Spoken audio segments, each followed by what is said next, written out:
14 अप्रैल 1912 के दिन रात के लगभग 11:40 पर टाइटैनिक एक विशाल आइसबॉक्स से टकराया था और इस एक्सीडेंट के सिर्फ 3 घंटे के अंदर ही ये जहाज अपने साथ 1500 से ज्यादा लोगों को लेकर अटलांटिक महासागर में हमेशा के लिए समा गया था। इस दर्दनाक घटना को हुए 100 साल से भी ज्यादा का समय बीत चुका है, लेकिन इस जहाज के डूबने का रहस्य अभी तक सुलझ नहीं पाया है। हाल ही में कुछ एक्सपर्ट्स ने अपनी खोज में एक चौंकाने वाला खुलासा करते हुए ये बताया था कि टाइटैनिक के डूबने की वजह आइसबर्ग नहीं बल्कि कुछ और थी। और आज की हमारी इस वीडियो में हम आपको टाइटैनिक के डूबने की उस रहस्यमयी वजह के बारे में बताने वाले हैं, इसलिए वीडियो को अंत तक जरूर देखिएगा। साथ ही अगर आप चैनल पर नए हैं तो सब्सक्राइब करना बिल्कुल ना भूलें। 882 फीट 9 इंच लंबा, 92 फीट चौड़ा और 175 फीट ऊंचा RMS टाइटैनिक अपने समय का सबसे विशाल पानी का जहाज था। ये जहाज इतना बड़ा था कि इस पर काम करने वाले ऑफिसर्स को इसका स्ट्रक्चर और नक्शा अपने दिमाग के अंदर बिठाने में ही 2 हफ्ते का समय लगा था। इस जहाज पर सवार लोग चहलकदमी करते हुए घंटों तक टहल सकते थे और इसके बारे में ये चर्चा आम थी कि इसको चाहकर भी डुबाया नहीं जा सकता है। टाइटैनिक को बनाने में $7.5 मिलियन यानी लगभग 55 करोड़ रुपए खर्च किए गए थे, लेकिन यह खर्चा 1912 के समय आया था और इन्फ्लेशन को अगर काउंट किया जाए तो आज के समय में इसको बनाने का खर्च $200 मिलियन यानी कि करीब 1465 करोड़ रुपए होगा। आपको जानकर हैरानी होगी कि 1997 में आई मशहूर हॉलीवुड फिल्म टाइटैनिक को बनाने में भी $200 मिलियन ही खर्च किए गए थे और ये सच में कमाल का इत्तेफाक है।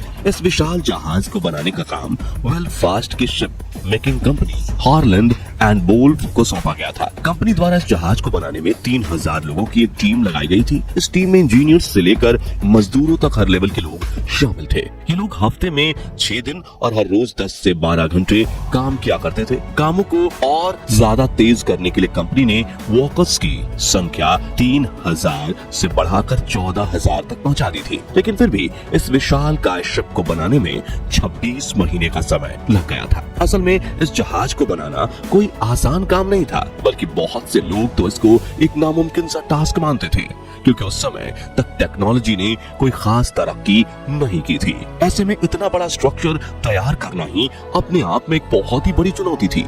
साथ ही इस शिप पर काम करना अपनी जान को जोखिम में डालने के बराबर माना जाता था, क्योंकि उस समय कंस्ट्रक्शन के फील्ड में वर्कर्स की सेफ्टी का कोई खास इंतजाम नहीं होता था। ऐसे में 175 फीट ऊंचे टाइटैनिक पर बिना किसी रस्सी या अन्य सुरक्षा अरेंजमेंट के वर्क करना काफी हिम्मत का काम था। इन मजदूरों को यह काम करने के लिए 2 पाउंड प्रति सप्ताह यानी लगभग 200 रुपए हफ्ता का वेतन दिया जाता था। आज ये कीमत भले ही काफी कम लगती है, लेकिन उस समय ये बहुत अच्छा वेतन हुआ करता था। टाइटैनिक को बनाने के इस पूरे प्रोसेस में 8 लोगों की मौत हुई थी, जबकि 246 लोग घायल हो गए थे। इसके बारे में हमेशा यही बताया जाता है कि ये शिप आइसबर्ग से टकराने की वजह से डूबा था और 1997 में आई जेम्स कैमरून की विश्व प्रसिद्ध हॉलीवुड फिल्म टाइटैनिक में भी हम लोगों को यही कहानी दिखाई गई है। लेकिन इसके बावजूद आज भी बहुत से लोग इस बात पर यकीन नहीं कर पाते हैं कि इतना मजबूत शिप आखिर आइसबर्ग की एक छोटी सी टक्कर से कैसे डूब गया। और यही वजह है कि दुनिया के बहुत से एक्सपर्ट्स टाइटैनिक के डूबने की असली वजह अभी भी खोज रहे हैं।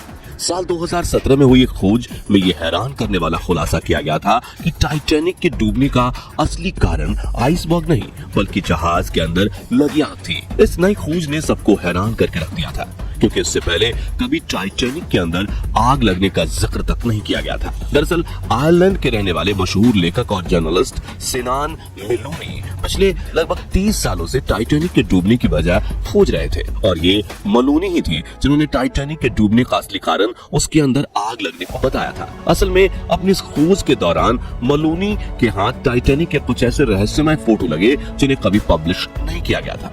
ये फोटो टाइटैनिक के सफर पर निकलने के पहले के थे, जिन्हें एक जर्नलिस्ट के द्वारा खींचा गया था। इन फोटो में टाइटैनिक के एक साइड में पतवार वाली जगह पर लगभग 30 फीट लंबा एक काला सा धब्बा नजर आ रहा था। कोई नहीं जानता था कि यह धब्बा टाइटैनिक पर कैसे लगा था, क्योंकि इससे पहले कहीं पर भी इसका जिक्र नहीं किया गया था। मोलोनी ने जब इसकी जांच की तो इसकी असलियत जानकर वो पूरी तरह हैरान रह गए, क्योंकि इस खोज में उन्हें पता चला कि ये कोई मामूली धब्बा नहीं था, बल्कि टाइटैनिक पर यह निशान उसके बॉयलर रूम में लगी भीषण आग के कारण बना था। इस जांच में यह भी पता चला कि बॉयलर रूम के अंदर यह भयंकर आग लगभग 3 हफ्ते तक जलती रही होगी, क्योंकि इतने मोटे मेटल पर इतना बड़ा निशान 1-2 दिन की आग से नहीं बन सकता था।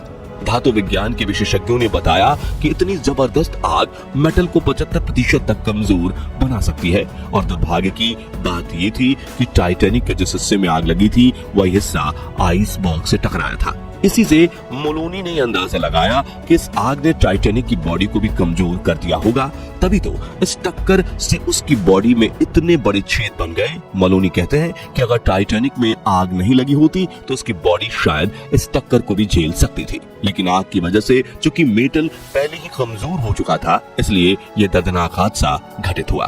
टाइटैनिक का मैनेजमेंट इस आग के बारे में अच्छी तरह जानता था, लेकिन फिर भी उन लोगों ने इसकी जानकारी किसी को नहीं दी। दरअसल टाइटैनिक की उस पहली यात्रा के सभी टिकट पहले ही बेचे जा चुके थे और टाइटैनिक के इस पहले सफर पर इसके ऑनर्स का सब कुछ दांव पर लगा हुआ था। ऐसे में अगर आग की खबर बाहर आ जाती तो टाइटैनिक का ये सफर शुरू होने से पहले ही कैंसिल हो सकता था, और अगर ऐसा हो जाता तो शिप के मालिक पूरी तरह से बर्बाद हो जाते। इसलिए टाइटैनिक के ओनर्स और मैनेजमेंट ने नुकसान से बचने के लिए जानबूझकर आग लगने के इस बात को छिपा लिया। यहाँ तक कि उन्होंने सफर पर निकलने से पहले टाइटैनिक को पानी के किनारे इस रुख से खड़ा करवाया था कि किनारे पर खड़े किसी भी व्यक्ति को आग लगने के वो निशान नजर न आए। हालांकि उन्हें इस बात का जरा भी अंदाजा नहीं था कि उनका ऐसा करना इतने बड़े हादसे की वजह बन जाएगा। टाइटैनिक अपने समय का एक ऐसा आलीशान शिप था जिसकी उस समय लोग कल्पना भी नहीं कर सकते थे। इस जहाज का इंटीरियर आज के जमाने के किसी 5 स्टार होटल से भी ज्यादा शानदार था। इस आलीशान जहाज में फर्स्ट क्लास पैसेंजर्स के लिए गर्म पानी के swimming pool, Turkish bath, gym, squash court और ब्यूटी सैलून जैसे लग्जरियस सुविधाएं उपलब्ध थीं। दरअसल टाइटैनिक बनाने वाले लोगों का पूरा ध्यान इसकी खूबसूरती और इसमें मिलने वाली एक से बढ़कर एक लग्जरियस चीजों को ऐड करने में लगा दिया था। आपको जानकर हैरानी होगी कि एक ऐसा जहाज जिसमें कुत्तों को टहलाने के लिए अलग एक स्पेशल जगह बनाई गई थी, उसके अंदर सेफ्टी के लिए दूरबीन जैसी मामूली चीज तक मौजूद नहीं थी। बताया जाता है कि रास्ते की निगरानी रखने वाले कर्मचारी के पास दूरबीन ही नहीं थी। दरअसल टाइटैनिक के जिस स्टोर में दूरबीन रखी हुई थी उसकी चाबी एक ऐसे ऑफिसर के पास थी जिसको इस सफर में शामिल होने से पहले ही दूसरी जगह ट्रांसफर कर दिया गया था, और वो ऑफिसर टाइटैनिक में उसकी जगह पर आए नए ऑफिसर को स्टोर की चाबी देना भूल गया था। इसलिए निगरानी रखने वाले कर्मचारी मजबूरी में बिना दूरबीन के ही अपना काम कर रहे थे। कहा जाता है कि अगर उन लोगों के पास दूरबीन होती तो वो दूर से ही उस आइसबर्ग को देख लेते, और शायद ऐसा होने पर टाइटैनिक उस आइसबर्ग से टकराने से बच भी सकता था। हालांकि आज सिर्फ ये अंदाजा ही लगाया जा सकता है कि ऐसा होता तो ऐसा हो जाता, क्योंकि अतीत में जो हो चुका है अब उसको किसी भी हाल में बदला नहीं जा सकता। वैसे आप लोग टाइटैनिक के डूबने की असली वजह किस चीज को मानते हैं? कमेंट करके अपनी राय जरूर शेयर करें।